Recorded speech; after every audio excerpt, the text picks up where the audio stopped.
তো তোমার out of market place থেকে তোমার এমন একটি মাস যেখানে হাইয়েস্ট আর্নিং ছিল, সেটার অ্যামাউন্ট কত ছিল? 6K প্লাস ছিল এরকম। From out of marketplace without any fiber and Upwork, he earned 6K means Bangla amount 8 lakh টাকার উপরে with web analytics skill and from only out of marketplace. তুমি কি কোনো পেইড মার্কেটিং বা পেইড আউটরিচ কোনো মেথড ফলো করো কিনা?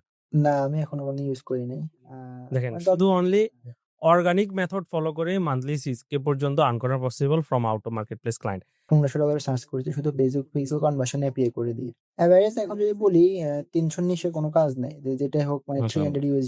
নতুন অবস্থায় যখন ক্লায়েন্ট হান্ট করতে গেছিলে আউট অফ মার্কেট প্লেসে, তখন কি চ্যালেঞ্জ ছিল এবং সেটাকে তুমি কিভাবে ওভারকাম করেছিলে? তুমি যদি একদম আজকে নতুন হও এবং সামনে তোমার 30 দিন আছে, এই 30 দিনে তোমাকে একটি ক্লায়েন্ট অ্যাচিভ করে দেখাতে হবে, তাহলে তুমি কি স্টেপ নিবে এই আউট অফ মার্কেট প্লেস থেকে একটি ক্লায়েন্ট পাওয়ার জন্য ওয়েব অ্যানালিটিক্স স্কিল দিয়ে? তুমি তোমার প্রথম ক্লায়েন্ট কয় মাসের ভিতরে পেয়েছিলে কাজ শিখা থেকে শুরু করে? আমার কাজ শেষ করে আমার 15 দিনের মধ্যে পাইছিলাম আমি ১ম ক্লায়েন্ট। কারণ আমি আচ্ছা। ভাইয়ের একদম আপনার দেখানো একদম সবকিছু মানে বলতে গেলে সব মেথড গুলাই ট্রাই করছি। সালামু আলাইকুম রহমতুল্লাহ। আশা করি আল্লাহর রহমতে সবাই ভালো আছেন। আজকে আমরা একটি গুরুত্বপূর্ণ বিষয় নিয়ে সেশন নিব বা আলোচনা করব। সেটি হচ্ছে ওয়েব অ্যানালিটিক্স স্কিল দিয়ে কিভাবে আউট অফ মার্কেট প্লেস থেকে কাজ পাওয়া যায়। এবং এই বিষয়ে ডিসকাস করার জন্য আমি আমাদের ইন্ডাস্ট্রিতে আউট অফ মার্কেট প্লেসে সবচেয়ে বেশি ক্লায়েন্ট হার্ন করে এটা আমি ক্লেম করতে পারি। যারা নাহিদুজ্জামান নাহিদকে চিনেন তারা হয়তো জানেন ও কি পরিমাণ আউট অফ মার্কেট প্লেস থেকে ক্লায়েন্ট হার্ন করে, এবং ওর 80% অফ ক্লায়েন্ট আসলে basically out of market place থেকেই ক্লায়েন্ট পায়। তো এইজন্য আজকে আমরা আসলে ওর থেকে কোনো টিপস নিব না। সরাসরি এমন প্রশ্নগুলা তাকে করব, মানে সে কিভাবে ক্লায়েন্ট পায় এবং ইন ডিটেইল আমরা তার থেকে বের করে নিয়ে আসার চেষ্টা করব ইনশাআল্লাহ। সো তবুও আমি যদি যারা আমাদের নতুন অডিয়েন্স বা ভিডিওটা ১ম দেখবে, ও যদি একটা ছোট ইন্ট্রোডাকশন যদি চাই, নাহিদ তোমার কাছ থেকে তুমি তোমার শুধু ইন্ট্রোডাকশনটা একটু দিবে। আচ্ছা ভাই। তো আমাকে তো আসলে অনেকেই চেনে। আমি আসলে আ লাস্ট ৩ বছর যাবৎ ওয়েব অ্যানালিটিক্স নিয়ে কাজ করতেছি। একদম শুরু থেকে যদি বলতে হয় যে ভাইয়ের মাধ্যমে শিখা যে আমি ওয়েব অ্যানালিটিক্স আসলে কিছু জানতাম না। ইভেন ফ্রিল্যান্সিং সম্পর্কে কিছু জানতাম না। তো শুরু করা হচ্ছে দেখি ২০২৩ সালে। তো শুরু করা ছিল ২-৩ মাস। ৩ মাসের মধ্যে খুব বেশি হার্ড ওয়ার্ক করছিলাম। তার মাধ্যমে ৩ মাসের মধ্যে পুরো কোর্স কমপ্লিট করে ফেলছি। কমপ্লিট করা ১ মাসের মধ্যে ১ম ক্লায়েন্ট পাই এবং কি আমি আউট অফ মার্কেট প্লেসে ১ম পাইছিলাম। এটা বলতে গেলে Facebook থেকে। তো এরপর থেকে আসলে আউট অফ মার্কেট প্লেসে কাজ করা শুরু করা। আ এবং কি এখনো আউট অফ মার্কেট প্লেসে করতেছি। যদিও Fiverr, Upwork এ করছিলাম। ইভেন Fiverr এ এখনো লেভেল 2 কিন্তু Fiverr এ তেমন বেশি হয় না। আউট অফ মার্কেট Upwork এও টপ রেট ছিলাম। এখন নাই আপাতত। আমি শুধু বাইরে কাজ করতেছি বর্তমানে। আচ্ছা, মাশাআল্লাহ ভালো। সো আমরা এটাই চাচ্ছিলাম সামওয়ানকে যে আউট অফ মার্কেট প্লেসেই ফোকাসড, আউট অফ মার্কেট প্লেসে কাজ করতে স্বাচ্ছন্দ্য বোধ করে। আচ্ছা, আমরা আর বেশি ডিসকাশনে যাব না। তুমি কি করো না করো তোমার পরিচয়। আজকের সেশন সবটাই হবে শুধুমাত্র তুমি কিভাবে আসলে ক্লায়েন্ট পাও। টোটাল যে ব্রেকডাউন স্টার্ট টু এন্ড আমরা টোটাল বিষয়টা বের করার ইনশাআল্লাহ চেষ্টা করব। সো আমি যদি ১ম প্রশ্নটা করি, তুমি আউট অফ মার্কেট প্লেসেই কেন ফোকাস করার সিদ্ধান্তটা নিলে? মানে এই আগ্রহটা তোমার কেন আসলো? আউট অফ মার্কেট প্লেস ১ম বলতে গেলে হচ্ছে মানে ক্লায়েন্ট গুলা হাই ভ্যালুয়েবল ক্লায়েন্ট পাওয়া যায়। প্রথমত সবচেয়ে আচ্ছা, বেশি বলি এটা। আ যদি একটা এক্সাম্পল দিই, আমরা যে Facebook পিক্সেল কনভার্সন এপিআই করি, মার্কেট প্লেসে করতে গেলে অনেকে $৫০ দিয়ে সে কাজ করে দিতেছে। দেখা যায় অনেকে অনেক গিগ আছে পেজ ধরেন Fiverr এরকম আছে যে $৫০ এর Facebook কনভার্সন এপিআই করে দিবে। এবং ক্লায়েন্ট যদি আসে যে অনেকে বলে যে এরকম, একটা ক্লায়েন্টকে আমি বললাম যে $১০০ কিন্তু সে বলতেছে যে, "এ তো আমারে $৫০ দিয়ে করে দিবে। আমি এর কাছে যাবো।" আচ্ছা, কিন্তু আউট অফ মার্কেট প্লেসে আসলে সেই ক্লায়েন্টকে Facebook কিছু কনভার্সন এপিআই দিয়ে $১৫০০ চার্জ করা যায়। ইভেন আমি করছি। $১৫০০ চার্জ করেছি শুধু পিক্সেল কনভার্সন এপিআই করে দিয়ে। তো এটা আসলে মার্কেট প্লেসে সম্ভব না। তো এটা হচ্ছে সবচেয়ে বড় কারণ। আর আ মার্কেট প্লেসের বাইরে বড় এজেন্সি গুলোর মধ্যে হয়তো এজেন্সি পাওয়া যায় সবচেয়ে বেশি। এটা হচ্ছে এটা। আর আমি কয়েকটা এজেন্সির সাথে লং টার্ম কাজও করেছি। আ ইভেন এখনো করতেছি। যে এটা একটা সুবিধা আরকি। যদি বলি। আচ্ছা আলহামদুলিল্লাহ। আচ্ছা, টাকা-পয়সার মামলা যেহেতু এখানে চলে আসলো, টাকা-পয়সা বেশি এখানে পাওয়া যায়। অ্যামাউন্টটা ভালো, কাজ কম করে। তো আমি একটা প্রশ্ন করি, সেটা হচ্ছে আউট অফ মার্কেট প্লেস থেকে ওয়েব অ্যানালিটিক্স নিশের উপর কাজ করে ১ মাসে হাইয়েস্ট কত অ্যামাউন্ট আর্নিং করা পসিবল? এটা তো আসলে আ এক্সাক্ট বলা যায় না। মানে আমি জাস্ট তোমার লাইফ এর সাথে এক্সাম্পল রিলেট করে চাচ্ছি, আজকে অন্য কারো না। তোমারটা করে বলবে আরকি। আচ্ছা, আমি যদি বলি যে 6K আর্ন করা যায় মান্থলি, পার মান্থ আচ্ছা, 6K আর্ন করা যায়। ইভেন যদি কেউ ট্রাই মাশাআল্লাহ। করে আরো বেশি পারে। আ আমি আমার বেস্ট এফোর্টটা দিতে পারিনি। পারলে ইনশাআল্লাহ আরো বেশি হবে। যারা জি, পারবে, আমি যদি বলি যে স্পেসিফিক যদি নিশ ধরে বা স্পেসিফিক ভাবে যদি ওয়েব অ্যানালিটিক্স নিয়ে কাজ করে শুধু আউট অফ মার্কেট প্লেসে ইভেন 10K আর্ন করা পসিবল মান্থ। এটা অসম্ভব কিছু না। যাক মাশাআল্লাহ। তো তোমার আউট অফ মার্কেট প্লেস থেকে তোমার এমন একটি মাস যেখানে হাইয়েস্ট আর্নিং ছিল সেটার অ্যামাউন্ট কত ছিল? 6K প্লাস ছিল এরকম। যাক মাশাআল্লাহ। Just from out of market place without any fibre and Upwork he earned 6K means Bangla amount ৳৮,০০,০০০ র উপরে উইদিন 1 মান্থ আর্ন করা possible with web analytics skill and from only out of marketplace. So how much important is this? এখানে আসলে অনেক বিষয় আছে personal branding, networking, ঠিক আছে? আউটরিচিং ম্যাথ প্রসেস, কিভাবে ক্লায়েন্টকে নেগোশিয়েট করবো প্রাইসিং সবকিছু মিলিয়ে কিন্তু সাকসেসটা আসে। এটা সে যে 6 এর কথা বলল এটা কিন্তু তার হয়তো ১ম ইয়ারেও পাইছে বলে আমার মনে হয় না। সে হয়তোবা হ্যাঁ, হ্যাঁ। আরো পরে অনেক পরে পাইছে। সো এই জিনিসটা স্টেপ বাই স্টেপ যদি কেউ লেগে থাকে এবং এটা কিন্তু খুবই সাস্টেইনেবল একটা ক্যারিয়ার। কারণ যখন একটা প্রোফাইল বিল্ড হয়ে যাবে এবং এটা কিন্তু আউট অফ মার্কেট প্লেসটা কিন্তু মার্কেট প্লেস থেকে খুবই স্ট্রঙ্গার। কারণ মার্কেট প্লেস অ্যাকাউন্ট ব্যান হইলে বা ওখানে কিন্তু কোনো ব্র্যান্ডিং থাকে না পার্সোনাল। কিন্তু আউট অফ মার্কেট প্লেস যখন একটা ব্র্যান্ডিং হয়ে যাবে ওটা কিন্তু ভাঙতে কিন্তু অনেক সময় লাগে। একটা পরিচিতি যখন হয়ে যায় একটা ইন্ডাস্ট্রিতে। সো ওই সুবিধাটা আশা করি আ অবশ্যই নাহিদুজ্জামান নাহিদ নিচ্ছে। আচ্ছা, সো হুম। তোমার ১ম ক্লায়েন্ট কিভাবে পেয়েছিলে? এবং গল্পটা যদি আমরা একটু বিস্তারিত শুনতে চাই বা ওটার এক্সপেরিয়েন্সটা কেমন ছিল? আউট আমি অফ তো মার্কেট ভাই প্লেস থেকে? আমি তো বাইরের স্টুডেন্ট। তো যদি বলি ১ম এ তো আপনার কাছ থেকে একদম শুরু থেকে শিখা। তো আপনি ১ম আমাদের ওই যে ১ম যে বেসের মধ্যে ছিল আরকি। আমি তো লাইব্রেরি স্টুডেন্ট ছিলাম। সেখানে যে আউট অফ মার্কেট প্লেস এ যে ক্লায়েন্ট হান্টিং এর যে ক্লাস ছিল ওই মেথড গুলো ইভেন আমি এখনো এপ্লাই করি। আমি যদি বলি সত্যি বলতে আমি এর বাইরে কিছু এপ্লাই করি না এখনো। যদিও আচ্ছা। টুকটাক অল্প আছে কিন্তু ওই মেথড গুলো সবচেয়ে বেশি কাজে লাগে এখনো। তো সেগুলোর মধ্যে সবচেয়ে বেশি ইম্পোর্টেন্ট টা ছিল যে মানে ক্লায়েন্টকে সরাসরি সার্ভিস সেল না করা। যে তাকে আচ্ছা। দেখানো যে আমি আসলে কাজগুলা পারি। ক্লায়েন্ট হুম, নিজে থেকে আমার কাছে আসে। তো আমি সবসময় এই জিনিসটাই করার চেষ্টা করতাম যে আমি যে কাজগুলো প্র্যাকটিস করছি, মানে ইভেন আমি একদম যখন নির্ভেছিলাম আমি নিজের প্রোফাইলে আমার যখন অন্য কোনো যত রকমের পোস্ট আসছিল সেই আমার পরিবার রিলেটেড বা ফ্রেন্ডস রিলেটেড সব আমি ডিলিট করে দিছি। করে আমার হুম, প্রোফাইলটাকে একদম মানে যাতে একদম ক্লায়েন্ট আসলে বুঝতে পারে যে আমি প্রফেশনাল, আমি এটা নিয়ে কাজ করি। হুম, হুম, তখন আমি কি করছি, আমি যে কাজ করি বা প্র্যাকটিস করছি ওগুলাকে আমি পোর্টফোলিও আকারে পোস্ট পোস্ট করছি এবং কি সবসময় ভ্যালু ক্রিয়েট করার চেষ্টা করছি যাতে অ্যাডভান্স ভাবে পোর্টফোলিও ক্রিয়েট করা যায়। একটা ক্লায়েন্ট আসলে যাতে বুঝতে পারে যে আমি আসলে প্রফেশনাল। তো এভাবে যখন করতাম এরপর আমি যখন একটা ক্লায়েন্টকে রিচ করব বা যদি আমি ক্লায়েন্টকে একটা ডিএমও করি, তো ক্লায়েন্ট ১ম এ কি করবে? আমি কে আমার সম্পর্কে জানতে চাইবে অবশ্যই। তো তখন সে আমার প্রোফাইল ভিজিট করতে আসে। আ তো তখন সে দেখতে পারে যে না আসলে সে কাজ করছে, তার হিস্ট্রি আছে কাজের। বা যখন ১ম কয়েকটা ক্লায়েন্টের কাজ করতাম তখন তাদের ফিডব্যাক নেওয়ার চেষ্টা করতাম। ফিডব্যাক গুলো এড করার চেষ্টা করি আরকি প্রোফাইলে। এগুলো আসলে সবচেয়ে বেশি ম্যাটার করে। তো এরকম আমি যখন এরকম ক্লায়েন্টকে ১ম এ যদি একদম ১ম এ বলি যে আমি এরকম আরো তো অনেক রিলেটেড Facebook গ্রুপ আছে, LinkedIn গ্রুপ আছে। ওই হুম, গ্রুপগুলোকে অনেকে জন্য এরকম পোস্ট দেয়। আমি ডিরেক্টলি তাদের কাছে যাই এবং কি আমি তাদেরকে মেসেজ দিই না। আমার সবচেয়ে মেথড হচ্ছে এটা। আমি তাদের কাছে ইম্পোর্টেন্ট কমেন্ট করি।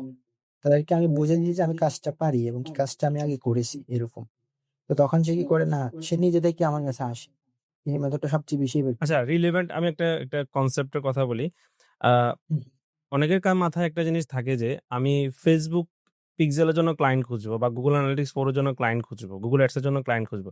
ওই সকল ক্লায়েন্ট কি শুধুমাত্র Facebook পিক্সেল বা Facebook Ads related, GA4 related যে গ্রুপ ওই সকল গ্রুপে পাওয়া যায়? নাকি এর বাহিরেও আরো কোনো গ্রুপেও পাওয়া যায়? ওই গ্রুপগুলাতেই বেশি পাওয়া যায়। যেগুলা হুম, GA4 রিলেটেড Facebook রিলেটেড হুম, অবশ্যই ওগুলাতে বেশি পাওয়া যায়। তবে এর বাইরে কম আছে। কিন্তু সবচেয়ে বেশি পাওয়া যায় ওগুলাতেই। GA4 related GTM related. তবে শুধু হুম, পোস্টই না, শুধু আ আমি বলব না যে শুধু Facebook গ্রুপ। এর পাশাপাশি Facebook এ অনেক মেথড আছে। লাইক অনেকে এরকম নিজেদের প্রোফাইল থেকে অনেকে এরকম পোস্ট দেয় যে আমার এরকম একজন ট্র্যাকিং হেল্প দরকার। তো এরকম এজন্য কি করা যারা এরকম ধরেন আ প্রফেশনাল এরকম আছে, সিইও আছে বিভিন্ন বিজনেসে তাদের সাথে কি করা? তাদের সাথে কানেক্ট থাকা। কানেক্ট থাকলে কি হয়? তারা যখন এরকম পোস্ট দিবে তাদের প্রোফাইল থেকে আ ওগুলা কি করে আমার সাথে বা আমার সাথে এরকম আমার সাথে আসছে। আমি সামনে দেখতেছি যে সে এরকম খুঁজতেছে। এরকম সহজে তাদেরকে রিচ করা যায়। এটা একটা মেথড। আর শুধু Facebook না, LinkedIn ও আছে এমন অনেক গ্রুপ। প্লাস হচ্ছে LinkedIn এও নিজের পোস্টগুলা নিজের পার্সোনাল ব্র্যান্ড ক্রিয়েট করা। তাহলে ওখান থেকেও আসলে ক্লায়েন্ট আসে, ক্লায়েন্টের সম্ভাবনা আছে। ইভেন আমি এভাবেও পাইছি LinkedIn থেকে। আচ্ছা, মাশাআল্লাহ।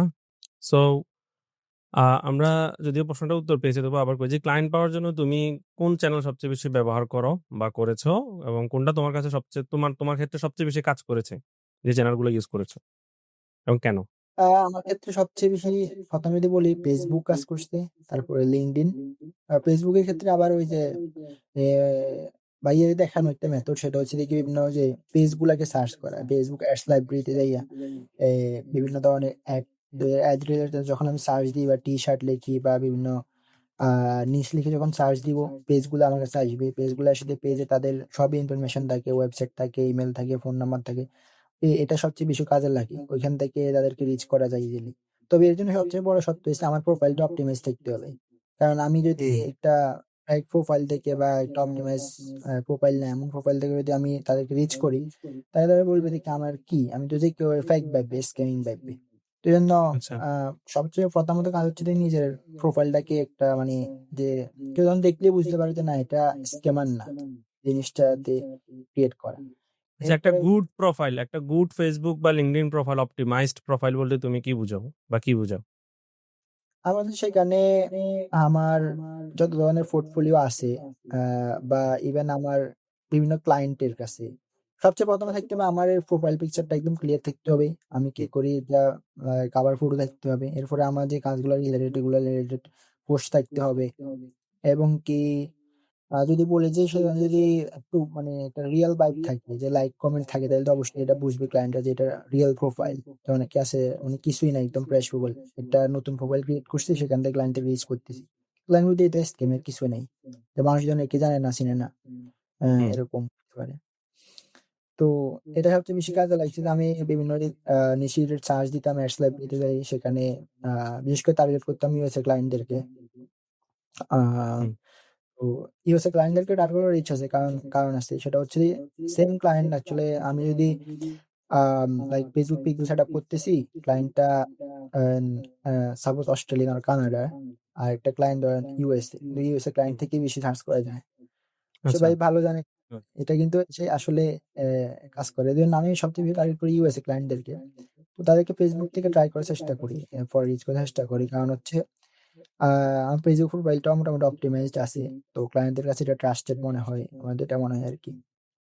এভাবেও কাজ দেখেন, করে। একটা ইম্পোর্টেন্ট বিষয় যে একটা প্রোফাইল, এটা কিন্তু ক্লায়েন্ট আমাকে চেনে না। একটা ক্লায়েন্টকে যখন আপনি নতুন রিচ করবেন, আপনার ভিতরে কি স্কিল আছে? আপনি ওয়েব অ্যানালিটিক্স এ ১০ বছর এক্সপার্ট, ২০ বছর এক্সপার্ট। আপনি কি কাজ জানেন? আপনি ডেভেলপমেন্ট নলেজ, কোডিং থেকে শুরু করে দুনিয়ার সবকিছু জানেন। ক্লায়েন্ট কিন্তু জানে না। Until you show in your profile. So it can be in your social profile or maybe also in your portfolio website. So আপনি এটা এমবেড করে রাখতে পারেন আপনার ওয়েবসাইটে। আপনার নিজস্ব সোশ্যাল চ্যানেলে যত ধরনের আপনার এই যে সোশ্যাল প্রুফ যেগুলো আপনার করে আপনার ক্লায়েন্টের সাথে কাজ করা বা প্র্যাকটিস যে প্রজেক্ট গুলো, এগুলো অ্যাটাচ করে রাখলে দেন আপনার প্রোফাইলে নিয়মিত শেয়ার করা। এটার মাধ্যমে আপনার ক্রেডিবিলিটি, আপনি ধরেন একটা ফানেল মেক করতে পারেন। ফানেল মেক করে যে আমার আজকে Facebook, এরপরে Jio for Google ads, other marketing platform, এগুলো সেন্ড করতে পারেন। দেন এনগেজিং কনটেন্ট দিতে হবে। ঠিক আছে? এনগেজিং কনটেন্ট দিতে হবে। যেমন আমি যেটা করি আরকি, আমি একটু ইন্টারপ্ট করছি। যেটা হচ্ছে ধরেন আমরা হচ্ছে অনেকটা জাস্ট শুধু একটা পোস্ট করে দিলাম একটা প্রবলেমের মানে একটা সম্পর্কে। Facebook ইভেন্টস ম্যাচ কোয়ালিটি কিভাবে করে এটা অ্যাডভান্স ম্যাচিং এ কাজ করে হাইয়ার এড টার্গেটে। এটা এভাবে আমাদেরকে কাজ করতেছে। কিন্তু আমি যদি এভাবে করি, Facebook ইভেন্ট ম্যাচ কোয়ালিটি জন্য আমাদের ইউজার ডাটা গুলা সেন্ড করতে হয়। সো ইউজার ডাটা গুলা কিভাবে আমি এই আ যে Facebook এর কাছে পাঠাবো, GTM দিয়ে আমি কিভাবে ট্র্যাক করব, এটার জন্য আমি একটা স্ক্রিপ্ট রেডি করেছি, যেটার থ্রুতে ইউজার ডাটা গুলা ইজিলি পুল করে ফেলবে। ওই স্ক্রিপ্টটা যারা পেতে চান, লিখেন ইউজার ডাটা স্ক্রিপ্ট কমেন্টে। দেন কিন্তু কি হবে, আমার পোস্টটা কিন্তু অনেকেই কমেন্ট করবে, এবং এটা ওই যে ইউজার কমেন্ট করবে তার ফ্রেন্ড লিস্টে থার্ড পার্টি কানেকশন হচ্ছে। এটা LinkedIn অনেক বেশি ভালো কাজ করে, Facebook-এও কাজ করে কিন্তু। এই যে মেথড গুলো আপনারা কিভাবে একটা পোস্টকে ভাইরাল করতে হয়, এই নলেজ গুলো একটু জিপিটি করেন, ক্লড করেন, এআই কে আস্ক করেন। দেখবেন যে অনেক মেথড পেয়ে যাবেন। বুঝতে পারছেন? গদবাঁধা জাস্ট শুধু নিজের মানি যেটা শুনেন ওটাই না, একটু নিজের ব্রেইনও খাটাইলে দেখবেন যে তখন কিন্তু আরো অনেক বেশি আপনার হেল্প হবে আরকি। না হলে কিন্তু স্কিল আপনি কতটুকু জানেন এটা কিন্তু ম্যাটার করে না। আপনার স্কিল যতটুকুই জানেন, আপনি যদি আউটরিচটা প্রপারলি জানেন, আপনি নিজেকে প্রেজেন্ট করতে পারেন, শো করতে পারেন, দেন কিন্তু আপনার ওই অল্প স্কিল দিয়ে আপনি মাসে ৳১,০০০ $১,০০০ উপরে আর্ন করতে পারবেন। সো নো মোর টক। আমরা যে বিষয়টি বলতেছিলাম, সো আউটরিচ করার ক্ষেত্রে যেটা মোস্ট ইম্পোর্টেন্ট, আমরা আউটরিচ বলি। আসলে আউটরিচ কিভাবে, এই যে স্ক্রিপ্টটা লিখি আমি, মেসেজের বক্সে হোক, আমি ইমেইলের বক্সে হোক, আসলে স্ক্রিপ্ট, একটা প্রপার স্ক্রিপ্ট আমি কখন বলি? অপটিমাইজড স্ক্রিপ্ট কখন বলি? ক্লায়েন্ট কোন ধরনের স্ক্রিপ্ট লিখলে আমাকে রিপ্লাই করে? এটা মানে তোমার এক্সপেরিয়েন্স থেকে তুমি একটু শেয়ার করতে পারো। ওকে, তো এটার জন্য আমি বলব যে আমি প্রথমত ক্লায়েন্টের প্রবলেমটা খুঁজে বের করতে হবে। আমি আচ্ছা। যদি তার পেজ সার্চ করি, পেজের মধ্যে তার ওয়েবসাইট আছে, ওয়েবসাইটে যাবো। ওয়েবসাইটে যদি সে Facebook অ্যাডস রান করে, তো Facebook অ্যাডস বা আমরা তো ওই যে বিভিন্ন এক্সটেনশন দিয়ে চেক করতে পারি। মেটাপিক্সেল হেল্পার বা ট্যাগ হুম, হুম, যেগুলো আছে ওগুলো দিয়ে চেক করতে পারি। তো দেখা গেল যে সে Facebook অ্যাড চালাইতেছে, মানে তার মেটাপিক্সেল এর ক্ষেত্রে পেজ ভিউটা ডাবল ফায়ার হইতেছে। মানে এখানে হুম, একটা ইয়েলো কালার এই যে ডায়াগনস্টিক ইস্যু শো করতেছে। তারপরে সে হয়তো অন্যান্য ধরেন লাইক একটা ইভেন্ট ফায়ার হইতেছে না। ইভেন আমি যখন চেক আউট করলাম, তার চেক আউট ইভেন্টটা কাজ করতেছে না। তাকে আমি হুম, একটা শর্ট ভিডিও বানাই বা লং ভিডিও বানাই বা একটা স্ক্রিনশট করে এরকম তাই কি করতে পারি, পাঠাইতে পারি। এবং কি পাঠানোর পাশাপাশি তার যখন আমি মেইল লিখবো, তবে ক্লায়েন্টের ক্ষেত্রে আমি বেশি কাজ করে দেখতেছি দেখি মানে মেসেঞ্জার থেকেও মেইলে বেশি কাজ করে দেখলাম যেটা। কারণ ক্লায়েন্টরা মেইলকে বেশি ভ্যালু দেয় আমি দেখতেছি। মেইলটা ঠিক আমরা আছে? কোথায় পাবো? মেইলটা স্বাভাবিক তাদের ওয়েবসাইট আছে, ওয়েবসাইটের নিচে সব ওয়েবসাইটের নিচে থাকে অথবা পেজের মধ্যেও কানেক্ট থাকে। তো মেইল করা যায় তাদেরকে। আর হচ্ছে দেখি মেইল করলে কি মেইল এভাবেই করা। আমি যে সাধারণত যেভাবে করি যে, হাই আমার নাম লিখলাম, আমি অ্যা কিভাবে আসলাম তার মাধ্যমে। আমি তখন তাকে লিখলাম যে, "আমি এভাবে তোমার পেজটা আমার সামনে আসলো বা আমি সার্চ করতেছিলাম যে তোমার ওয়েবসাইটে দেখতেছিলাম এরকম এই সমস্যা। এই সমস্যাটা আমি আগে কিভাবে সলভ করছি এর একটা লিঙ্ক। বা তোমার হুম, এই গুড পয়েন্ট। সমস্যাটা" প্রথমত বলতে হবে তাকে সমস্যাটা কি? বা এটা হুম, তার কি মানে এটা যদি সে সলভ করে তার কি লাভ হবে? তাকে এটা বেনিফিটস বুঝিয়ে হবে। দিতে হবে। তার বেনিফিটস টা কি? যখন সে বুঝবে এবং তাকে বলতে হবে যে, "আমি সাধারণত এভাবে সলভ করি। এরকম ক্লায়েন্টদেরকে হেল্প করছি অনেকগুলা।" তাইলে সে বুঝতে পারবো। আর তারপরে আমার শেষে দিয়ে লিখে দিলাম যে, আমার নিজের বেস্ট রিগার্ডস এরকম যে তোমার থেকে একটা রিপ্লাই আশা করতেছি এরকম। ChatGPT কে এখন সবচেয়ে বড় কথা ChatGPT আর কিছুই লাগে না। ChatGPT কে জাস্ট বুঝে দিলে তাকে পুরা দিন খাটানো যাবে। তো স্ক্রিপ্ট সাথে তাকে একটা আইডিয়া দিলে ChatGPT সুন্দর করে অপটিমাইজ করে লিখে দিবে একটা। আর ChatGPT কে যখন আমি বারবার একটা জিনিস দিব সে অটোমেটিক বুঝে যাবে। সো নেক্সট টাইম থেকে তারে জাস্ট আমি আনি বুঝে দিব যে এটার পিক্সেলের সমস্যা আমার একটা এর জন্য ইমেইল লিখে দাও। সুন্দর করে ইমেইল লিখে দিবে যে কি সমস্যা। তো জাস্ট একবার বা আমি কয়েকটা প্রম্পট লিখে রাখলাম একটা ইমেইলের জন্য। যখন কারো পিক্সেলের সমস্যা হবে এই ইমেইলটা কাজ করবে। বা যখন কারোকে আমি এই অফার দিব তখন এই ইমেইলটা কাজ করবে। জাস্ট ইমেইলটা তাকে আমি বলে দিব। সে আমার জন্য ইমেইল লিখে দিবে তার বিজনেস অনুযায়ী। এরকম। গুড। মানে এটা এক ধরনের একটা প্রোফাইল ক্রিয়েট, প্রজেক্ট Upwork এর সরি, ChatGPT তে প্রজেক্ট ক্রিয়েট করা যায়। হ্যাঁ? প্রজেক্ট ক্রিয়েট করে ওকে গাইড দিয়ে দেওয়া, আমার বিজনেস হিন্টস বা ক্লায়েন্টের ডিটেইলস, আমি এই ধরনের কাজ করি। ক্লায়েন্টদের ডিটেইলস দিয়ে দেওয়া। দেন নেক্সট টাইম থেকে সে জাস্ট ওই ক্লায়েন্টের ওয়েবসাইট দিলে, একটু ডিটেইলস দিলেই ওই ক্লায়েন্টের পেইন পয়েন্ট সে রিসার্চ করে অটোমেটিক্যালি সে কি করে দিবে? আমাকে একটা ডিএম লিখে দিবে। আচ্ছা, কোল্ড ডিএম গেল, কোল্ড ইমেইল গেল। এখন কোল্ড কমেন্ট কি? মানে কমেন্টিংটা কিভাবে করলে আসলে, অনেকে আমরা মনে করি জাস্ট আমাকে হেই ডিএম মি কাজ দাও, আই ক্যান ডু এভাবে করব না। আমরা সলিউশন ফোকাসড হবো। কমেন্টিং এর ক্ষেত্রে আসলে কি অ্যাপ্রোচটা ফলো করা উচিত সোশ্যাল গ্রুপগুলাতে? এটা আমি যেটা সবচেয়ে ফলো করি সেটা হচ্ছে যে আমি আ বলি সে যে সমস্যাটা ফেস করতেছে তাকে একটা সমাধান দিতে হবে আগে। সমাধানটা সংক্ষেপে দিতে হবে। যাতে আমি একটা তাকে সামারি আকারে দিলাম এবং কি আমি আগে ক্লায়েন্টের জন্য এভাবে সলভ করছি। আ এ তোমার আ আ শেষে একটা প্রশ্ন করে দিতে পারি যে, "তুমি কি করতেছো এখন?" বা তার সাথে একটু এনগেজ হওয়ার জন্য একটা কোয়েশ্চেন করে দিতে পারি শেষে দিয়ে। আর এখানে অনেকে ভুল করে সেটা হচ্ছে ডিএমই লেখা বা ইনবক্স নিয়ে। তো এটা তো অনেক ক্লায়েন্টে তাকে গ্রুপ থেকে ব্যান করে দিবে। বা ইভেন আমি অনেক প্রথম যখন বুঝতাম না তখন ইভেন এই কাজটা করতাম। আমাকে অনেক গ্রুপে ব্যানও হইছি। তো পরবর্তী যখন বুঝতে পারছি তখন আর করিনি এটা। তো আর সবচেয়ে বড় কথা হচ্ছে ক্লায়েন্টরা স্ক্যাম ভাবে। সে তো আর পারবেই না। রিচ তো কখনোই করবে না। আর যদি আমি এভাবে কমেন্ট করি তাহলে কি হয় ক্লায়েন্টের কাছে আমি রিচ করতে হয় না। ক্লায়েন্ট যখন বুঝতে পারবে যে আমি তার এই কাজটা পারবো, তখন ক্লায়েন্ট নিজে থেকে আমার কাছে আসবে। এটাই সবচেয়ে বড় মানে ইম্পোর্টেন্ট বিষয়। আচ্ছা, ভালো কথা। এতক্ষণ পর্যন্ত যা শুনতেছি সবকিছু মনে হচ্ছে অর্গানিক মেথড। তুমি কি কোনো পেইড মার্কেটিং বা পেইড আউটরিচ কোনো মেথড ফলো করো কিনা? না, আমি এখনো কোনো ইউজ করি নাই। আ দেখেন মানে শুধু অনলি অর্গানিক মেথড ফলো করে মান্থলি 6K পর্যন্ত আর্ন করা পসিবল ফ্রম আউটো মার্কেটপ্লেস ক্লায়েন্ট। আচ্ছা, আউটো মার্কেটপ্লেস 6K আমি যেটা বলতেছি, এই 6K কি শুধু ১ মাস সব ক্লায়েন্ট কি ধরো তোমার এই মানি খুঁজে বের করতে হইছে এমন? নাকি ক্লায়েন্ট থেকে ওই রেফারেলস বা নেটওয়ার্কিং এমন করে জিনিসটা কাজ করছে? তোমার ক্ষেত্রে জিনিসটা কিভাবে কাজ করে মনে হয়? আউটো মার্কেটপ্লেসে ক্লায়েন্টের কাজ করাটা এই ক্ষেত্রে? আমি যদি বলি, অনেক ক্লায়েন্ট আমি যখন 6K আর্ন করছি মান্থলি, তখন আ এমন হচ্ছে যে আমি মাত্র ৫-৬ টা ক্লায়েন্ট পাইছি এরকম, যে হুম, যাদেরকে আমি রিচ করতে হইছে। বেশিরভাগ হচ্ছে নিজে থেকে আসছে। রেফারেল এ আসছে। এখন আমি ক্লায়েন্টদেরকে বলি যে, "আমি কাজ করব, প্লাস তুমি যখন কাজ পাবে।" বা এমনও অফার দেওয়া যায় যে ক্লায়েন্টকে আমি বললাম যে, "প্রজেক্টের প্রাইস কত? ৩০০।" তো সে আমাকে বলল যে, "তুমি ৩০০ দিও না, তুমি ২৫০ দাও। কিন্তু আমাকে আমি তোমাকে ২৫০ এ করে দিব, কিন্তু আমাকে তুমি রেফারেল করবা তোমার ফ্রেন্ডদের কাছে।" হুম, হুম। কিন্তু আমি যে তাকে ৫০ ডিসকাউন্ট দিলাম, সে তখন কি করবে? আমাকে দিয়ে দিবে। তারপর আমি আরেকটা প্রজেক্ট পাই গেলাম। এটার জন্য আসলে অনেক ভালো কাজ করে, আমি এটা দেখলাম আরকি অনেকের ক্ষেত্রে। গুড। আসলে দেখেন, তো আমি রেফারেল একটা এক্সপেরিয়েন্স শেয়ার করি। হ্যাঁ, কারণ আমার আউট অফ মার্কেটপ্লেস ২ টাতেই কাজ করার ভালো অভিজ্ঞতা আছে। সো এই ক্ষেত্রে আমি যেটা দেখি, মার্কেটপ্লেসের ক্লায়েন্টরা হচ্ছে যে মার্কেটপ্লেসে আসে হচ্ছে যে ফর ওয়ান টাইম সলিউশন। যেটা আমার চোখে দেখা। তারা একটা প্রবলেমের জন্য আসে, সলিউশনটা খুঁজে সলিউশন পাইছে, তারপর তার কোনো খোঁজখবর নাই। অনেক সময় মেসেজ দিলে তাকে আর খুঁজে পায় না। অনেক সময় অর্ডার দিলে তার অর্ডার সে অ্যাকসেপ্ট করার টাইম নেই। অটোমেটিক্যালি হয়ে যায়। এরপরে তাকে হয়তো ১ মাসও আর দেখা যায় না। তার মানে কি? অনেক ক্লায়েন্ট থাকে শুধু সে Fiverr এ অ্যাকাউন্টই ওপেন করছে, সে জাস্ট শুধু একটা অর্ডার দেওয়ার জন্য। তার একটা পিক্সেল সেটআপ লাগবে বা GeForce সেটআপ লাগলে সে করে পরে চলে গেছে। তার আর খবর নাই। সে আউট অফ মার্কেটপ্লেস এ হলে কি হয়? এই ক্লায়েন্টের সাথে একটা রিলেশনশিপ রাখা যায়। তার সোশ্যাল প্রোফাইলে হোক, বা ওটা তো আর সে ডিএক্টিভেট করবে না। ওটা তো সে রেগুলার ইউজ করে। ইমেইল হোক, আউট অফ মার্কেটপ্লেস এ সাধারণত ইউএস বা মানে যারা বাইরের ক্লায়েন্ট জানে তারা সবসময় রেগুলার ইমেইল চেক করে। যে চ্যানেল LinkedIn আপনি যে চ্যানেলে রিচ করেন, ওটা কিন্তু সে Fiverr এর মধ্যে ডিএক্টিভেট করে, Upwork এর মধ্যে ডিএক্টিভেট করে না, বা ওখানে মানে ওটার মধ্যে ইনএক্টিভ থাকবে না। সো এখানে কিন্তু এই ফেসিলিটিটা পাওয়া যায়। অনেক বেশি রেফারেল পাওয়া যায়। ওখান থেকে অনেক বেশি রেফারেল পাওয়া যায়। এবং আমি ওর সাথে কথা বলছিলাম। ওর মানি মোস্ট অফ দ্যা ক্লায়েন্ট এখন এমন একটা পর্যায়ে যে মানি রেফারেলেই কিন্তু আসলে আর্নিংটা সবচেয়ে বেশি হচ্ছে। তো আসলে কাজগুলো আমি ওই যে একটা কথা বলতেছিলাম আমার একটা গ্রুপে যে লং টার্ম ক্লায়েন্ট কিভাবে পাওয়া যায়?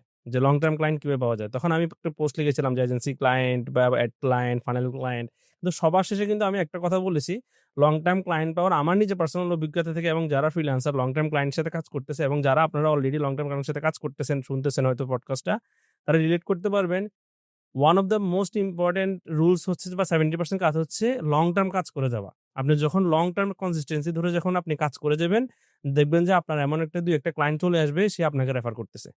ঠিক আছে? সে আপনাকে রেফার করতেছে। তো এইজন্য লং টার্ম কাজ করে যাওয়া এটা হচ্ছে আসলে বেস্ট সলিউশন। সো নতুন অবস্থায় যখন ক্লায়েন্ট হান্ট করতে গেছিলে আউট অফ মার্কেট প্লেস এ, তখন কি চ্যালেঞ্জ ছিল এবং সেটাকে তুমি কিভাবে ওভারকাম করেছিলে? প্রথমত এই যে যদি বলি, আমি তো একদম নতুন। আমার প্রিভিয়াস কোনো ক্লায়েন্টের হিস্ট্রি নাই, কাজের হিস্ট্রি নেই। হুম, হুম। তো এক্ষেত্রে একটা ক্লায়েন্ট আমাকে যে ট্রাস্ট করবে, এটা হচ্ছে সবচেয়ে মানে ইম্পোর্টেন্ট।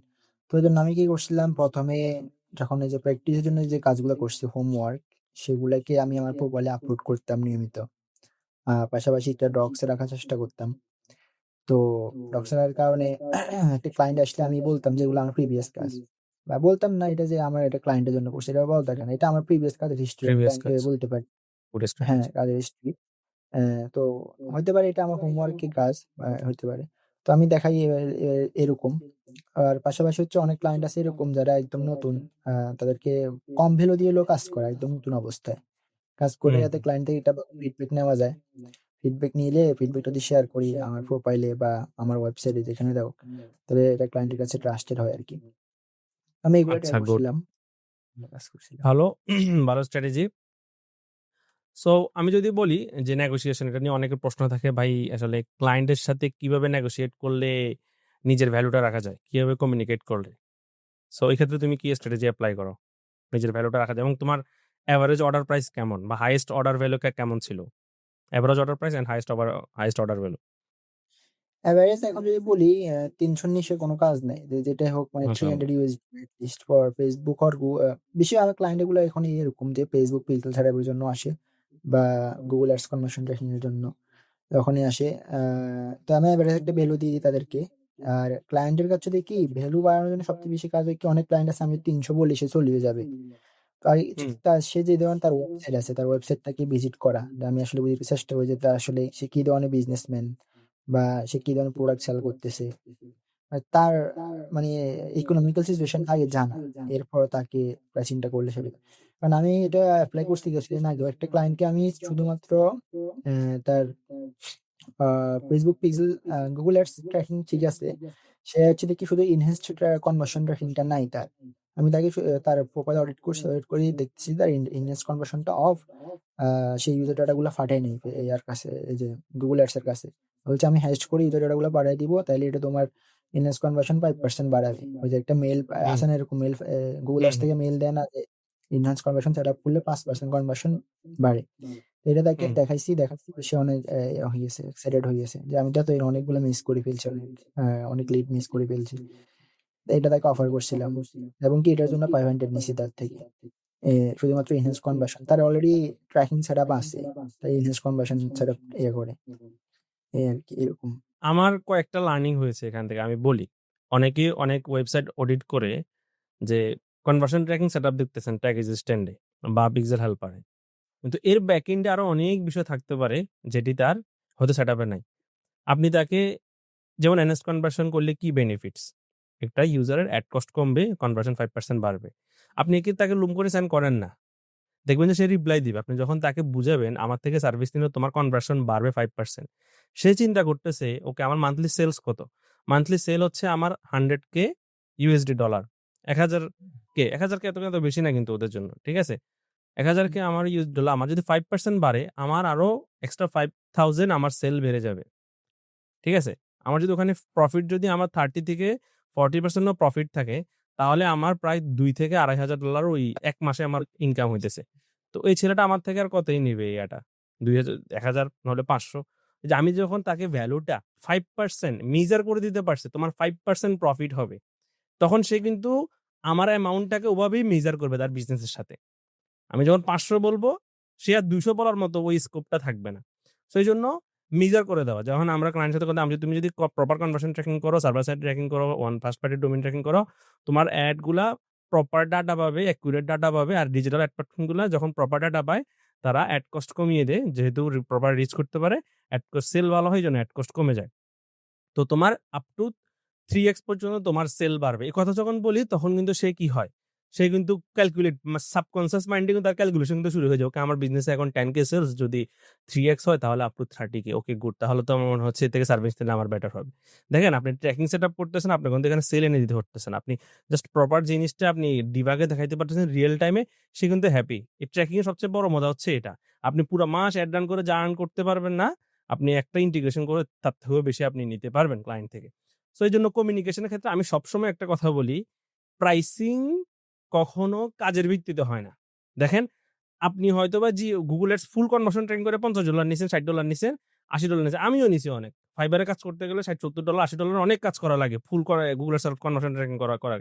কিন্তু প্রপার কমিউনিকেশন এর কারণে Fiverr বা মার্কেট প্লেস গুলোতে অনেক কম্পিটিশন হওয়াতে বা এখানে নেগোসিয়েশন এর একটু স্কোপ কম থাকে। আপনি out of market place negotiation স্কোপটা অনেক বেশি। কারণ আপনি একমাত্র রিচ করতেছেন। জাস্ট এখন শুধু ওকে বুঝানো, ভাই আমার থেকে সার্ভিসটা নিলে তোমার বিজনেসে এই প্রফিটটা হবে। যখন এই প্রফিটটা বুঝাইতে পারতেছি, দেন ও ইজিলি ভাই টাকা নাও, টাকা নাও। দেখেন কাস্টমার আপনি যে আজকে আর্ন করতে পারতেছেন না, এই টাকাটা এই আরেকজন আর্ন করতে পারতেছে। নাহিদ আর্ন করতে পারতেছে। এটা কি নাহিদের নিজের পকেটের টাকা?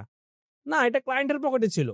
ক্লায়েন্টের পকেট থেকে ও প্রপারলি কমিউনিকেট করতে পারছে, ক্লায়েন্টকে ভ্যালুটা বুঝাইতে পারছে। ক্লায়েন্টের পকেটে নাহিদের যে টাকাটা ছিল, এটা ক্লায়েন্টের পকেট থেকে এখন নাহিদের পকেটে চলে আসছে। এখন এখানে মিডলম্যান কি এখানে ইউজ হইছে? Only communication. Just only the communication worked as middleman. So you have to know the proper communication there. Skill এটা ঠিক আছে একটা ফ্যাক্টর, এটা একটা ভিত্তি বেস, কিন্তু কমিউনিকেশনটা হচ্ছে এটা ছাড়া, এটা হচ্ছে গাড়ির তেলের মতো। ঠিক আছে? আপনি প্রপার যদি তেল না দেন, আপনি গাড়ি BMW হইলেও গাড়ি কখনো কি চলবে না। আর যদি আপনি প্রপার তেল দেন, একটা এক্স করোলা দিয়েও আপনি মানে ঢাকা পুরো বাংলাদেশ ঘুরে ঘুরে ফেলতে পারবেন। So got my point. অনেক ইম্পর্টেন্ট কথা ছিল, কথাগুলো যদি নিতে পারেন আর কি। সো আমরা এখন গাইডেন্স সেশনে চলে যাব। সো আমি যদি বলি যে তুমি যদি একদম আজকে নতুন হও এবং তাহলে আমি যদি বলি সামনে তোমার 30 দিন আছে। এই 30 দিনে তোমাকে একটি ক্লায়েন্ট অ্যাচিভ করে দেখাতে হবে। তাহলে তুমি কি স্টেপ নিবে এই আউট অফ মার্কেট প্লেস থেকে একটি ক্লায়েন্ট পাওয়ার জন্য ওয়েব অ্যানালিটিক্স স্কিল দিয়ে? আচ্ছা, তো আমি ১ম এ যেটা করবো, একদম নতুন, আমার কোনো আগের কোনো ক্লায়েন্টের কাজের হিস্ট্রি নেই, যেটা আগে বললাম, কোনো ক্লায়েন্টের ফিডব্যাক নেই। তো আমি আমার কাজগুলো নিয়মিত আপলোড করব। আর যে আমার কাজ রিলেটেড, যেমন Facebook পিক্সেল ইমেজ কোয়ালিটি বাড়ানো, বা যেটা বললেন এরকম যাতে ইনজেস বাড়ে প্রোফাইলের সাথে, এরকম করে আ নিয়মিত পোস্ট করা। যখন আমার ক্লায়েন্টের কাছে আমার এই আ যখন কোনো ক্লায়েন্টের আমার এরকম কি হয়, আমার সার্ভিসটা দরকার হবে, এবং কি এই তার এই সার্ভিসটা দরকার। তখন সে আমার প্রোফাইলটা দেখলে অবশ্যই আমাকে কাজ দিবে। তো নিয়মিত আমি কি করব, একটা পোর্টফোলিও ওয়েবসাইট বানাবো। এটা এখন বর্তমানে এই যে ১৫০০-১,০০০ দিয়েও একটা ডোমেইন কিনা যায়। তো তারপরে ডোমেইন কিনে অল্প দামে বাংলাদেশে অনেকে আছে দেখি, ২-৩,০০০ টাকা দিয়ে ওয়েবসাইট ডিজাইন করে দিবে আমাকে সুন্দর একটা। কারণ এরকম যারা ওয়েবসাইট ডিজাইনাররাও আছে, যারা নতুন এরকম কাজ খুঁজতেছে। তাদেরকে আমি কাজ করাইলাম। সমস্যা কি? তারা এরকম আমার যখন ১ম নতুন ওয়েবসাইট ছিল, তখন সেটা মাত্র আমি এই যে ৳১৫০০ দিয়ে কিনছিলাম, এবং কি ৳১৫০০ দিয়ে ডিজাইন করেছিলাম। আমার এখনো মনে আছে। আচ্ছা। তো এরকম অল্প টাকা দিয়ে একটা ওয়েবসাইট ডিজাইন করে নেওয়া যায়, যেখানে আমার কাজের পোর্টফোলিও গুলো থাকবে, এবং কি ক্লায়েন্টকে আমি কি করতে পারি, একটা অল্প কিছু ১৫ মিনিট বা এরকম আধা ঘন্টার এরকম একটা করতে পারি। ৩০ মিনিটের একটা প্রি সেশন অফার করতে পারি, যে তুমি আসো আমার সাথে প্রি অডিট করো। একটা এরকম অফার দিলে কি হবে, যখন আসবে তখন সে যখন স্ক্রিন শেয়ার করবে, তার সমস্যাগুলো আমি বুঝতে পারবো। তাকে আমি আমার সার্ভিস অফার করতে পারবো। এই স্ট্র্যাটেজি প্লাস আমি যদি বলি যে আ Facebook এ ওই যে বললাম যে অ্যাডস লাইব্রেরিতে যাইয়ে পেজগুলাকে সার্চ করে ইউএসএ টার্গেট করে লোকেশন, দেন পেজগুলাকে আ তাদের ওয়েবসাইটে যাইয়ে বিভিন্ন ইয়াগুলো সার্চ করে ইনসাইট করতে হবে। আর আমি যদি আ ডেইলি যদি এরকম ২০ জনকে দিই, আমার এরকম হুম। দিনে ৪০০ হয়ে যেতেছে এরকম রিচ করা। তা সেখান থেকে তো আমি অবশ্যই ৬০ জনকেও অবশ্যই কনভার্ট করতে পারবো। এটা আমি বলছি, রেগুলার থাকা, যে কাজের মধ্যে একটা কনসিস্টেন্সি থাকা। যারা একদম নতুন এবং কি আমার কাজ পাইতেই হবে, এরকম একটা টার্গেট নিয়ে মাঠে নামা, যে আমি হাল ছাড়বো না। কারণ বর্তমান প্রেক্ষাপটে একটা কাজ পাওয়া কত কঠিন। যে একটা চাকরি পাওয়া, যে চাকরির জন্য একটা সিটের জন্য এরকম কতজন প্রতিযোগিতা করতেছে। ১,০০০ ১,২০০ জন এরকম হুম, হুম। ১০,০০০ জন প্রতিযোগিতা করতেছে। সেক্ষেত্রে আমি যদি এরকম মার্কেট প্লেস এ খালি মাঠ বলতে গেলে, এখানে যদি আমি প্রতিযোগিতা করি এবং কি একটু কষ্ট করি, আ আর বেশি হার্ড ওয়ার্ক করি, এট লিস্ট আমি প্রতিদিন যদি ৮-১০ ঘন্টা সময় দিই কাজে, ইনশাআল্লাহ পসিবল, অসম্ভব কিছু না। আচ্ছা, মাশাআল্লাহ, ভালো। সো এখানে যে বিষয়টা উঠে আসছে সবচেয়ে ইম্পোর্টেন্ট সেটা হচ্ছে কনসিস্টেন্সি। হ্যাঁ? কনসিস্টেন্সি সাথে ধরে রাখা। আরেকটা সম্পূরক প্রশ্ন। তুমি তোমার ১ম ক্লায়েন্ট মানে কাজ শিখার ১ম ক্লায়েন্ট কয় মাসের ভিতরে পেয়েছিলে? কাজ শিখা থেকে শুরু করে? আমার কাজ শেষ করে আমার ১৫ দিনের মধ্যে পাইছিলাম আমি ১ম ক্লায়েন্ট। কারণ আমি আচ্ছা। ভাইয়ের একদম আপনার দেখানো একদম সবকিছু, মানে বলতে গেলে সব মেথড গুলাই ট্রাই করছি। যেগুলা মানে একদম বেস্ট কাজ করছিল, ওই মেথড গুলা ট্রাই করছি, এবং কি পাই গেছিলাম ১ম দিনের মধ্যে। কারণ আমার আ ভাইয়া অবশ্য আমার সিচুয়েশনটা তখন অনেক খারাপ ছিল, যে আমার হুম। তখন পাইতেই হবে এমন একটা অবস্থা ছিল। তো টাকা-পয়সার অনেক দরকার ছিল। এজন্য আসলে অনেক বেশি হার্ড ওয়ার্ক ও করছিলাম তখন। ইভেন আচ্ছা, আমার প্রাথমিক নাহিদের বিষয়ে আমাদের আরেকটি সেশন ছিল আরো ২ বছর আগে। সো ওখানে ওর স্টার্টিং এবং আজকের ওর ফেস কাটিং, চেহারা, কি পজিশনে আছে এবং ও তখন ব্যাকগ্রাউন্ড কি ছিল, আ কি বি তখনকার সিচুয়েশনটা আমি ভিডিও ডেসক্রিপশনে দিব ওই লিঙ্কটা আমি। তো ওই যে সিচুয়েশন গুলো দেখবেন আসলে অনুপ্রেরণা পাবেন। আসলে একজন শূন্য অবস্থান থেকে কিভাবে উঠে দাঁড়াইতে হয়। জাস্ট থ্রো আল্লাহ তাআলার রহমত এবং হার্ড ওয়ার্ক। ঠিক আছে? মানে কতটুকু ডেডিকেশন থাকলে এমন হার্ড ওয়ার্ক করতে পারে। সো যাই হোক, আসলে হার্ড ওয়ার্ক পেইজ অফ। ঠিক আছে? আপনাকে কনসিস্টেন্সি ধরে রেখে আপনাকে কাজ করে যেতে হবে। এটা যেই স্কিলই হোক আপনাকে অবশ্যই একটা ভ্যালু দিবে। যদি আপনি দেখেন যে আপনার হুম, সেটা হলো যে, মানে অনেকে আমার কাছে নক দেয়, যেহেতু আমি আউট অফ মার্কেট প্লেস এ কাজ করি, অনেকে জানে। হুম, জানে আমার কাছে নক দিয়ে, ভাই কিভাবে সার্চ করবো, কিভাবে কি করবো। আমি একটা প্রি সেশন করছিলাম আপনার সাথে আরো আগে। আমি প্রি সেশনে সেম কথাগুলাই বলছি। তারা হুম, প্রবলেম হচ্ছে, যারা এরকম কি করে, এরকম আ নক দেয়, তাদের ক্ষেত্রে আমি তাদের প্রোফাইলে যাই, দেখি তারা আসলে আমি যেভাবে বলছি, তাদের প্রোফাইলের মধ্যে এরকম কিছুই নাই। তাদের কাজের কোনো হিস্ট্রি নাই, কাজ রিলেটেড কোনো পোস্ট নাই। আর হচ্ছে কি ভাই, আমি বলছি আমি অনেকদিন ট্রাই করছি। অনেকদিন ট্রাই করছি, যে আমি যদি জিজ্ঞেস করি যে আপনি প্রতিদিন কয়জনকে এরকম ডিএম করছেন? বলে যে, "ভাই আমি তো ৫ জনকে, ১ জনকে, ২ জনকে এরকম করি শেষ। আর কোনো ইয়ে নেই।" এই যে যেটা বললাম, যে কনসিস্টেন্সি নাই, তাদের মধ্যে ধৈর্য নাই। কারণ এটা হইতে পারে যে আমি ১ম এ তো আমি তাড়াতাড়ি পাইছি। কারো হয়তো ২ মাসও লাগতে পারে। কারো তার বেশিও লাগতে পারে। এজন্য হচ্ছে যে কি, আ হাল না ছাড়া, এটা ধরে রাখা আরকি। আর ডেইলি যদি আমি নিয়মিত ১০ জন ২০ জনকে যদি রিচ করি, এর মধ্যে অবশ্যই পসিবল যে ২-৩ জনকে অন্তত ক্লায়েন্টে কনভার্ট করা। এটা বলি। এখানে দেখেন ইম্পোর্টেন্ট অনেকগুলো কথা আসছে। আপনি নাহিদের প্রোফাইলে যান, ফেসবুক প্রোফাইলে যান। নাহিদুজ্জামান নাহি সার্চ করলে পাবেন। আপনি লাস্ট ২ থেকে ৩ বৎসর ওর মনে হয় এমন কোনো সপ্তাহ বাদ নাই ও ফেসবুকে পোস্ট করে নাই। ওর নাহিদ অ্যানালিটিক্স নামে মনে হয় একটা ফেসবুক পেজ আছে মনে হয়। আরেকটা মনে হয় গ্রুপ আছে। সময় এগুলাতে দিছে। আর হুম, মানে আমি আরো বেশি পোস্ট হ্যাঁ, করতাম আরকি। রেগুলার ও পোস্ট করে আসছে। মানে এট লিস্ট ও মনে হয় ১ম ২-১ বছর obviously এনগেজিং ছিল। আমি তো সবসময় দেখি ওর পোস্টগুলা ফেসবুকে। মানে ওর হুম, পোস্টে এনগেজ হোক না হোক, কেউ লাইক কমেন্ট করুক না হোক, ওটা মানে অটোমেশন আছেই। পোস্ট হইতেছে একটার পর একটা, একটার পর একটা। তখন কিন্তু কি তার ব্র্যান্ডিংটা হচ্ছে। এটাই পার্সোনাল ব্র্যান্ডিং। অনেকে বলেন যে ভাই পার্সোনাল ব্র্যান্ডিং নাথিং বাট আপনি যে কাজটা করেন জানেন ওইটাকে রেগুলার সবসময় ওই জিনিসটাই আপনি পোস্ট করে যাওয়া, আপনার অডিয়েন্সকে ওই ভাইবটা দেওয়া যাতে আপনার নামটা শুনলে, আপনার ব্র্যান্ডের নামটা শুনলেই তার মাথায় যেন তো সে তো ট্র্যাকিং জানে, সে তো পিক্সেল ট্র্যাকিং জানে, সে তো GA4 এক্সপার্ট, ঠিক আছে? সে তো GA4 গুরু। এই টাইপের একটা ভাইব আসে। তখন নেক্সট টাইম যখন আপনি কোন একটা জিনিস অফার করবেন বা আপনাকে ওর ওই ধরনের সার্ভিস যখন ওর প্রয়োজন হবে, তার কোন একটা প্রবলেম হয়েছে, সর্বপ্রথম কিন্তু আপনার নামই কিন্তু আসবে। সর্বপ্রথম কি? আপনার নামই কিন্তু আসবে। এইজন্য এটা আমাদের পার্সোনাল লাইফেও আমরা দেখি। ধরেন আমাদের কোন একটা যদি কি বলবো? আ এই যে কোনো একটা ভালো ইউনিভার্সিটির যখন নাম মনে করি আমরা ছেলেকে ইউনিভার্সিটিতে পড়াবো। ঠিক আছে? ঢাকা ইউনিভার্সিটি এসে কিন্তু আমার কাছে মার্কেটিং করে নাই। বুয়েট কিন্তু এসে আমার কাছে মার্কেটিং করে নাই। ঢাকা মেডিকেল আমার সামনে কিন্তু এসে কিন্তু মার্কেটিং করে নাই। ও ওর মতো করে সবসময় স্টুডেন্ট সবসময় পড়িয়ে যাচ্ছে, সবসময় রেগুলার ডক্টর বানিয়ে যাচ্ছে। ভালো, ভালো ওখান থেকে চান্স পাচ্ছে বিভিন্ন জায়গায়। অটোমেটিক্যালি এখন আমার কিন্তু কোনো ছাত্রকে যখন আমার ছেলেকে যখন আমি ভালো প্রতিষ্ঠানে পড়াশোনা করা বা BCS ক্যাডার পড়াবো, ডক্টর বানাবো, ইঞ্জিনিয়ার বানাবো, ১ম এ কিন্তু বুয়েটের নাম আসে, ১ম এ ঢাকা মেডিকেল আসে এবং ১ম এ ঢাকা ইউনিভার্সিটি আসে। এভাবে আপনি প্রোডাক্টস এর ক্ষেত্রেও, ঠিক আছে? আপনি ১ম এই যে জিনিসটা সবচেয়ে বেশি শুনেন, ওই জিনিসটার নামই কিন্তু আপনার ১ম এ মাথায় আসে। সো অনেক ইম্পোর্টেন্ট ছিল, ডিসকাশন ছিল যে আমার যে কনসিস্টেন্সি থাকা। ঠিক আছে? আপনি কনসিস্টেন্সি না থেকে যাবেন কোথায় ভাই বলেন তো? এত কষ্ট করে স্কিল শিখছেন আপনি অন্য কোথায় যাবেন? আপনি নতুন করে আরেকটা স্কিল শিখবেন, শিখলে শিখতে পারেন, ইটস আপ টু ইউ। নতুন করে একটা স্কিল শিখে আপনার গ্রো করা যতটা কঠিন হবে, এই জিনিসটাকে তার থেকে এতটা কঠিন হবে। সো এই বিষয়টা আপনাকে মানি বুঝতে হবে যে আমার যে স্কিলটা, এই স্কিলটা দিয়ে যখন অন্য someone X, Y, Z earn করতেছে, এটা অবশ্যই এটা আমিও পারব। যদি আমি না পারি এটা আমার ভিতরে প্রবলেম। যতক্ষণ না আপনি আপনার নিজের ভিতরে প্রবলেম দেখবেন না, ততক্ষণ পর্যন্ত আপনি কখনোই সাকসেস হইতে পারবেন না। এটা যারা সাকসেস হয় এদের অন্যতম একটা বৈশিষ্ট্য হচ্ছে তারা যখন কোন একটা জিনিস ফেইলিউর হয়, কোন জিনিস সাকসেস পাচ্ছে না, তখন তারা নিজের দিকে তাকায়। আসলে আমার কি কমতিটা আছে? সে কেন পাচ্ছে? Why not me? তখন সে আসলে ওই জিনিসগুলো ফাইন্ড আউট করতে পারে। আর যারা সাকসেস মাইন্ডেড না, তারা হচ্ছে ১ম এই মানি ইন্ডাস্ট্রি ল্যাকিংস কেন আমার হচ্ছে না? তখন ইন্ডাস্ট্রির প্রবলেম সে খুঁজতে থাকে। নিজেকে সে ১০০% ১০০% রাইট মনে করে। তখন তো কিন্তু সে এদিক সেদিক যায়, এদিক সেদিক যায়, একে সাজেশন নেয়। তখন উল্টাপাল্টা কিন্তু শেষমেশ নিজে হতাশ হয়েই পড়ে। কারণ আপনি মানুষের কাছে যখন বারবার মানুষের কাছে সাজেশন দিতে সবাই কিন্তু আপনাকে সেম সাজেশন দিবে না। ঠিক আছে? সো আপনি কিন্তু তখন ডিমোটিভেটেড হয়ে যান। আপনার ৩, ৪, ৫ মাস ৬ মাসের যে লার্নিং সব কিন্তু মাঠে মারা। So last question, final question সেটা হচ্ছে যারা ২০২৬ সালে ওয়েব অ্যানালিটিক্স স্কিল দিয়ে ফ্রিল্যান্সিং ক্যারিয়ার শুরু করতে চায়, তাদের জন্য আউট অফ মার্কেটপ্লেস থেকে ক্লায়েন্ট পাওয়ার জন্য তোমার ৩ থেকে ৫ টি পরামর্শ কি হইতে পারে বা স্টেপ বাই স্টেপ এর গাইড বা আউট অফ মার্কেট ২০২৬ সালে ওয়েব অ্যানালিটিক্স স্কিল নিয়ে কাজ শুরু করা তোমার জন্য কেমন সিদ্ধান্ত হবে বলে মনে হয় বর্তমান ট্রেন্ড অনুযায়ী? বর্তমান টেকনোলজি অবশ্যই ভালো হবে। কারণ আ আমি যদি চারিদিকে তাকাই আপনারা সবাই দেখতে পারবে যে মানুষ আসলে অনলাইনের প্রতি ঝুঁকতেছে দিন, দিন। তো নতুন, হুম, নতুন বিজনেস চালু করতেছে। সবার ওয়েবসাইট আছে। সবাই অ্যাডস রান করতে যাইতেছে। এবার যখন রান করবে সবার অবশ্যই ট্র্যাকিং লাগবে।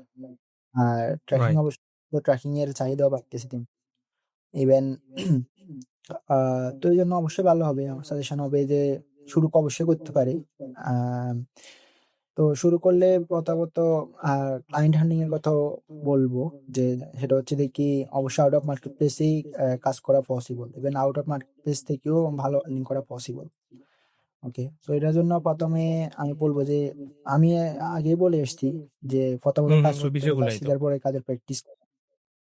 হুম, হুম। প্র্যাকটিস করা এগুলো হচ্ছে দেখি নিজের প্রোফাইলে এড করা, নিজের প্রোফাইলটাকে অপ্টিমাইজ করা। যাতে এরকম আ যাতে ক্লায়েন্ট আসলে যাতে আমাকে বুঝতে পারে আমি কি সার্ভিস সেল করতেছি। আর আ হচ্ছে হলো কি একটা ওয়েবসাইট থাকা, ডেমো একটা ওয়েবসাইট বা যে ওয়েবসাইটের মধ্যে আমার পোর্টফোলিও ওয়েবসাইট, সেটার মধ্যে আমার কি, কি আ আমি সার্ভিস সেল করতেছি সেটার একটা কি বলে যে সামারি থাকা সবকিছু, একটা লিস্ট থাকা, প্রাইসিং না থাকলেও এটলিস্ট তাকে এরকম একটা ফ্রি সেশন অফার করা যাতে সে বুঝতে পারে, এই আর কি। আর সো আজকে সেশন যতটুকু বুঝলাম, আমি যদি একটু বলি যে আমাদের আউট অফ মার্কেট প্লেসে ক্লায়েন্ট হান্টিং বলতে দ্যাট ডাজন্ট মিন আমি একটা ক্লায়েন্টের মেল পাইলাম, জাস্ট মেসেজ দিয়ে দিলাম, একটা ক্লায়েন্টের পোস্ট পাইলাম, কমেন্ট করে দিলাম, দ্যাট ডাজন্ট মিন। আমার যতটুকু আমি বুঝেছি আউট অফ মার্কেট প্লেসে ক্লায়েন্ট হান্টিং প্রথমেতে আসছে হচ্ছে profile optimization or personal branding. ঠিক আছে, সর্বপ্রথম ক্লায়েন্টকে পোস্ট করার আগেও আমার মিনিমাম ৫-৭টা পোস্ট বা আমার প্রোফাইল দিয়ে একটা ক্যালেন্ডারি লিঙ্ক বা একটা পার্সোনাল পোর্টফোলিও সাইট একটু লিঙ্ক থাকা, আমাদের টাইটেলটা চেঞ্জ করা, প্রফেশনাল একটা পিকচার দেওয়া, একটা ব্যাকগ্রাউন্ড একটা কভার ফটো দেওয়া, রেগুলার পোস্টিং করা। ঠিক আছে, এগুলো করে আমি যখন কমেন্টিংটা করতে যাব, দেন আমি সোশ্যাল গ্রুপগুলোতে রিলেভেন্ট হইতে পারে ফেসবুক রিলেটেড। ধরেন আমি আপনাকে যদি সিম্পলি যদি বলি, ফেসবুকের ক্লায়েন্ট চান ফেসবুক গ্রুপে গেলেন, বা গুগলের ক্লায়েন্ট চান গুগল অ্যাডস বা জি4 গ্রুপে গেলেন। আপনি ধরেন গো হাই লেভেল গ্রুপ আছে, ও কমার্সের গ্রুপ আছে, শপিফাই এর গ্রুপ আছে, আদার্স অনেক কন্টেন্ট মানে বিভিন্ন ডিজিটাল মার্কেটিং গ্রুপ আছে, এজেন্সি ক্লায়েন্ট বিভিন্ন ডিজিটাল মার্কেটিং এজেন্সিসদের গ্রুপ আছে।